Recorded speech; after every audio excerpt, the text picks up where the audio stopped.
इस प्रकार प्रार्थना करके हाथ में लिए हुए अक्षत और पुष्प को भगवान शिव के ऊपर चढ़ाकर उन शंभु भाव को भक्ति भाव से विधि पूर्वक साष्टांग प्रणाम करें। तदंतर शुद्ध बुद्धि वाला उपासक शास्त्रोक्त विधि से इष्ट देव की परिक्रमा करे।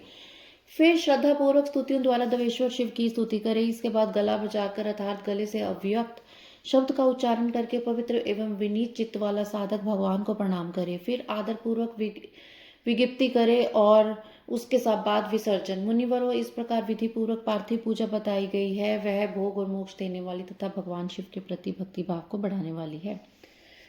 ओम मम शिखाय वष्ट, ओम शिव कचनाय कवचाय हुम, ओम वा नित्राय वोष्ट, ओम यम अस्त्राय फट इति हृदय श्यंग न्यास है। यहाँ कर्ण्यास और हृदय देश अन्यास के 6 वाक्य दिए गए हैं। इनमें कर्ण्यास के प्रथम वाक्य को पढ़कर दोनों तर्जनी अंगुलियों से अंगुष्ठों का स्पर्श करना चाहिए।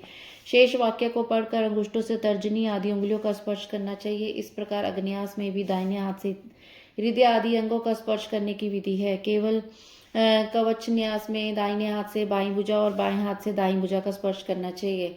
अस्त्राय फट इस अंतिम वाक्य को पढ़ते हुए दाहिने हाथ को सिर के ऊपर से ले आकर बाहीं हथेली पर ताली बजानी चाहिए। ध्यान संबंधी श्लोक जिनके भाव ऊपर दिए गए हैं इस प्रकार है। कैलास पीठासन मध्य संस्थम भक्तः सन्नाधि भी अर्चमानम भक्तार्दिवान लहे प्रेमायम ध्याय दुमाल अलंगित विश्वभूषणम ध्याय निनित्यम महेशम रजत गिरनिभम चारु चंद्रावतसम रत्न कल्पोजवलांग परशु मृगवराभ्यस्तम प्रसन्नम पद्यासीनम समन्तस्थुम ममर्गणहे व्याघ्रकृतम वसानम विश्वाद्यम विश्वबीजम निखल भयहरम पंचवक्तम त्रिनेत्रम तावक स्तुद्वगुण प्राणस्त्व अचितहम सदा मृड कृपानिधे इति ज्ञात्वा भूतनाथ प्रसीद में अज्ञाननिधि वा ज्ञानजप पूजतिकं मया कृतं तदस्तु सफलं कृपया तव शंकर। अहम पापी महानद्य पावनश्च भवान् महान् इति विज्ञाय गौरीश यदिश्च तथा करो। वेदैः पुराणैः सिद्धान्ते ऋषिः अभिविद्रपे न ज्ञातोऽसि महादेव कुतोऽहं त्वां सदाशिव। यथा तथा त्वदितस्मि सर्वभावमेश्वर रक्षिण्यस्त्वाहं वै प्रसीद परमेश्वर।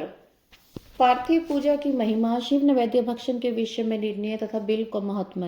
तदंतर ऋषियों के पूछने पर किस कामना की पूर्ति के लिए कितने पार्थिव लिंगों की पूजा करनी चाहिए, इस विषय का वर्णन करके सूत जी बोले, महर्षियों, पार्थिव लिंगों की पूजा कोटि कोटि यज्ञों का फल देने वाली है। कलयुग में लोगों के लिए शिवलिंग पूजन जैसे श्रेष्ठ दिखाई देता है वैसा दूसरा कोई साधन नहीं है। यह समस्त शास्त्रों का निश्चित सिद्धांत है। शिवलिंग भोग और मोक्ष देने वाला है। लिंग 3 प्रकार के कहे गए हैं, उत्तम, मध्यम और अधम। जो 4 अंगुल ऊंचा और देखने में सुंदर हो तथा वेदी से युक्त हो, उस शिवलिंग को शास्त्राज्ञ महर्षियों ने उत्तम कहा है। उसे आधा मध्यम और उसे आधा अधम माना गया है। इस तरह 3 प्रकार के शिवलिंग कहे गए हैं जो उत्तरोत्तर श्रेष्ठ हैं। ब्राह्मण, क्षत्रिय, वैश्य, शूद्र अथवा विलोम संकर कोई भी क्यों न हो, वह अपने अधिकार के अनुसार वैदिक अथवा तांत्रिक मंत्र से सदा आदर पूर्वक शिवलिंग की पूजा करें। ब्राह्मणों, महर्षियों, अधिक कहने से क्या लाभ। शिवलिंग का पूजन करने में स्त्रियों का तथा उन सब लोगों का भी अधिकार है। द्विजों के लिए वैदिक पद्धति से ही शिवलिंग की पूजा करना श्रेष्ठ है, परंतु अन्य लोगों के लिए वैदिक मार्ग से पूजा करने की सम्मति नहीं है। वेदज्ञ द्विजों को वैदिक मार्ग से ही पूजन करना चाहिए, अन्य मार्ग से नहीं। यह भगवान शिव का कथन है। दधीची और गौतम आदि के शाप से जिनका चित्त दग्ध हो गया है, उन द्विजों की वैदिक कर्म में श्रद्धा नहीं होती है। जो मनुष्य वेदों तथा स्मृतियों में कहे हुए सत्य कर्मों की अवहेलना करके दूसरे कर्म में मन लगाता है, उसका मनोरथ कभी सफल नहीं होता। ब्राह्मणे, क्षत्रियो, वैश्यः, शूद्रो वा प्रतिलोमजः पूज्येत सततं लिंगम तत्मंत्रेण सादरम किम बहुक्तं मुनेः स्त्रीणामपि तथ्यान्यतः अधिकारो अस्ति सर्वेषां शिवलिंगार्चने द्विजः। इस प्रकार विधि पूर्वक भगवान शिव का नैवेद्यांत पूजन करके उनकी त्रिभुवन मैया 8 मूर्तियों का वहीं पूजन करें। पृथ्वी, जल, अग्नि, वायु, आकाश, सूर्य, चंद्रमा तथा यजमान, ये भगवान शंकर की 8 मूर्तियां कही गई हैं। इन मूर्तियों के साथ शर्व, भव, रुद्र, उग्र, भीम, ईश्वर, महादेव तथा पशुपति, इन नामों की भी अर्चना करें। तदंतर चंदन, अक्षत और बिल पत्र लेकर वहां ईशान आदि के क्रम से भगवान शिव के परिवार का नाम उत्तम भक्ति भाव से पूजन करें। ईशान, नंदी, चंड, महाकाल, भृंगी, वृष, स्कंद, कपरदेश्वर, सोम तथा शुक्र, ये 10 शिव के प्रकार हैं जो क्रमशः ईशान आदि 10 दिशाओं में पूजनीय हैं। तत्पश्चात भगवान शिव के समक्ष वीरभद्र का और पीछे कीर्तिमुख का पूजन करके विधि पूर्वक 11 रुद्रों की पूजा करें। इसके बाद पंचाक्षर मंत्र का जप करके शतरुद्रीय स्तोत्र का, नाना प्रकार की स्तुतियों का तथा शिव पंचांग का पाठ करें। तत्पश्चात परिक्रमा और नमस्कार करके शिवलिंग का विसर्जन करें। इस प्रकार मैंने शिव पूजन की संपूर्ण विधि का आदर पूर्वक वर्णन किया है। रात्रि में देव कार्य को सदा उत्तराभिमुख होकर ही करना चाहिए। इसी प्रकार शिव पूजन भी पवित्र भाव से सदा उत्तराभिमुख होकर ही करना उचित है। जहाँ शिवलिंग स्थापित हो उससे पूर्व दिशा का आश्रय लेकर नहीं बैठना या खड़े होना चाहिए।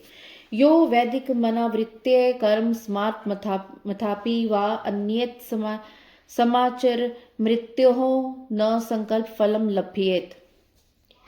क्योंकि वह दिशा भगवान शिव के आगे या सामने पड़ती है, इष्ट देव का सामना रोकना ठीक नहीं है। शिवलिंग से उत्तर दिशा में भी ना बैठे, क्योंकि उधर भगवान शंकर का वामांग है जिसमें शक्ति स्वरूपा देवी उमा विराजमान है। पूजा को शिवलिंग से पश्चिम दिशा में नहीं बैठना चाहिए, क्योंकि वह आराध्य देव का पृष्ठ भाग है।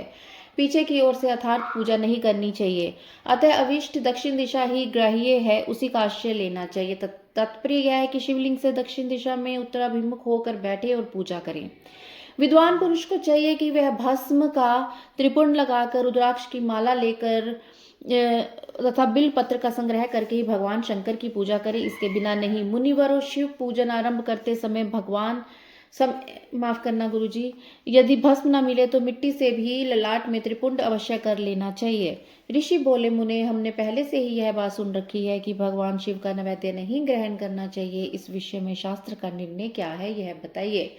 साथ ही बिल्व का महात्म्य भी प्रकट कीजिए। सूत जी ने कहा, मुनियों, आप शिव संबंधी व्रत का पालन करने वाले हैं, अतः आप सबको शतशः धन्यवाद है। मैं प्रसन्नता पूर्वक सब कुछ बताता हूँ, आप सावधान होकर सुने।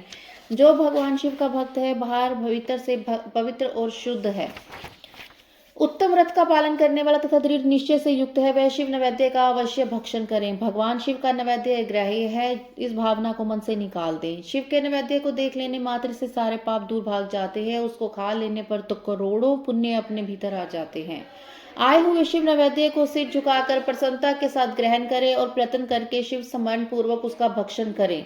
आए हुए शिव नैवेद्य को जो यह कहकर कि मैं इसे दूसरे समय में ग्रहण करूंगा लेने में विलंब कर देता है, वह मनुष्य निश्चय ही पाप से बंध जाता है।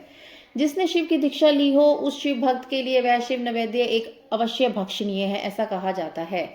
शिव की दीक्षा से युक्त शिव भक्त पुरुष के लिए सभी शिवलिंगों का नैवेद्य शुभ एवं महाप्रसाद है, अतः वह उसका अवश्य भक्षण करें। परंतु जो अन्य देवताओं की दीक्षा से युक्त है और शिव भक्ति में भी मन को लगाए हुए है, उनके लिए शिव नैवेद्य भक्षण के विषय में क्या निर्णय है, इसे आप लोग प्रेम पूर्वक सुने।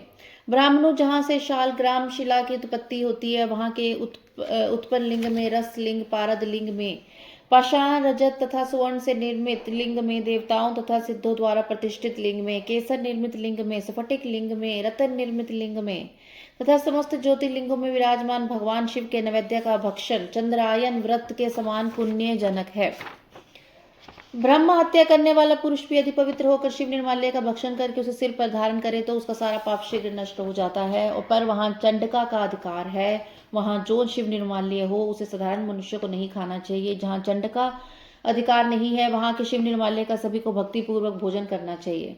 बाण लिंग अर्थात नर्मदेश्वर, लोह निर्मित सर्वनाधि धातु में लिंग, सिद्धिलिंग, जिन लिंगों की उपासना से किसी ने सिद्धि प्राप्त की है अथवा जो सिद्धों द्वारा स्थापित है, वे लिंग अर्थात स्वयंभू लिंग इन सब लिंगों में तथा शिव की प्रतिमाओं अर्थात मूर्तियों में चंड का अधिकार नहीं है। जो मनुष्य शिवलिंग को विधि पूर्वक स्नान कराकर उस स्नान के जल का 3 बार आचमन करता है, उसे कायिक, वाचिक और मानसिक तीनों प्रकार के पाप यहाँ शीघ्र नष्ट हो जाते हैं।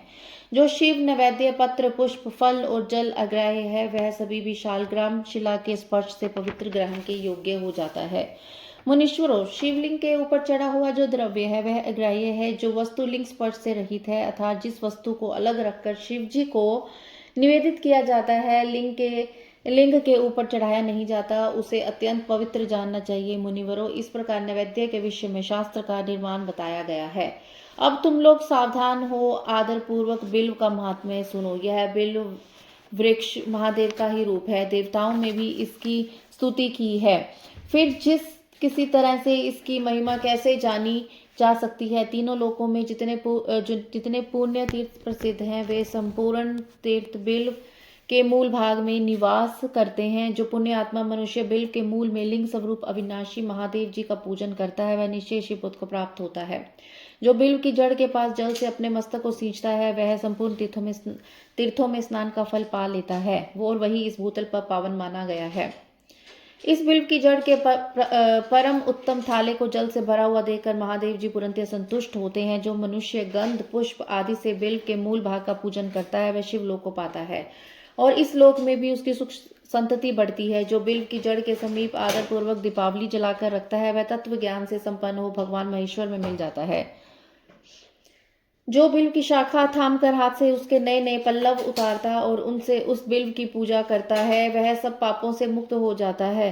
जो बिल्व की जड़ के समीप भगवान शिव में अनुराग रखने वाले एक भक्त को भी भक्ति पूर्वक भोजन कराता है, उसे कोटि गुना पुण्य प्राप्त होता है।